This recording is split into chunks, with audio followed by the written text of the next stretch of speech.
Hi, my name is Toby Estepona, and I'll be reading Curious George by H.A Rey. This is George. He lived in Africa.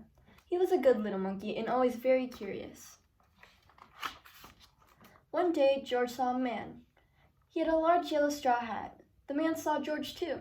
What a nice little monkey, he thought. I would like to take him home with me. He put his hat on the ground, and of course, George was curious. He came down from the tree to look at the large yellow hat. The hat had been in the man's head. George thought it would be nice to have it on his own head. He picked it up and put it on. The hat covered George's head. He couldn't see. The man picked him up quickly and popped him into a bag. George was caught. The man with the big yellow hat put George into a little boat, and a sailor rowed them both across the big water to a big ship. George was sad, but he was still a little curious. On the big ship, things began to happen. The man took off the bag.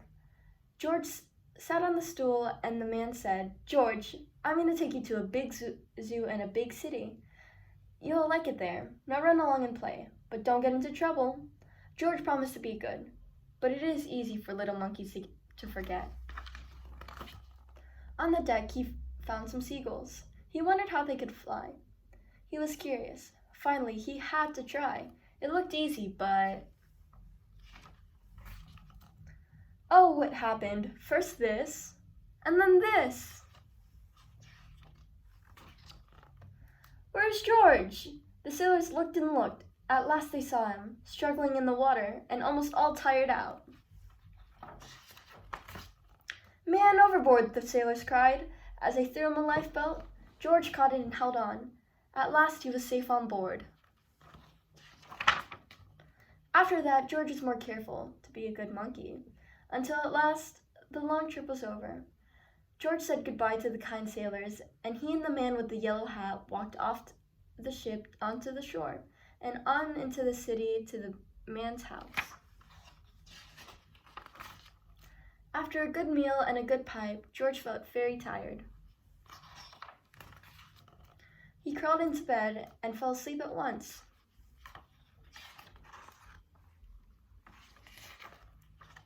The next morning, the man telephoned the zoo. George watched him. He was fascinated. Then the man went away. George was curious. He wanted to telephone too. 1, 2, 3, 4, 5, 6, 7. What fun! Ding-a-ling-a-ling! George had telephoned the fire station. The firemen rushed to the telephone. "Hello? Hello?" they said. But there was no answer. Then they looked for the signal on the big map that showed where the telephone call had come from. They didn't know that it was George. They thought it was a real fire.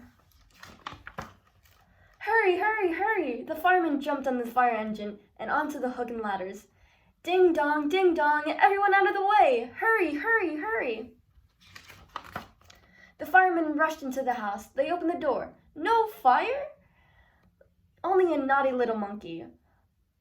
"Oh, catch him," they cried. George tried to run away. He almost did, but he got caught in the telephone wire and... a thin fireman caught one arm and a fat fireman caught the other. "You fooled the fire department," they said. "You'll have to shut you up where you can't do any more harm." They took him away and shut him into prison. George wanted to get out. He climbed up to the window to try the bars. Just then the watchman came in. He got on the big wooden bed to catch George, but he was too big and heavy. The bed tipped up, and the watchman fell over, and quick as lightning, George ran out through the door. He hurried through the building and out on the roof, and then he was lucky to be a monkey. Out he walked onto telephone wires, quickly and quietly over the guard's head. George walked away. He was free. Down in the street, outside the prison wall, stood a balloon man. A little girl bought a balloon for her brother. George watched. He was curious again. He must have a bright red balloon. He reached over and tried to help himself, but... instead of one balloon, the whole bunch broke. In an instant, the wind whisked them all away, and with them went George, holding tight with both hands. Up, Up he sailed, higher and higher. The houses looked like toy houses, and the people like dolls. George was frightened. He held on tight.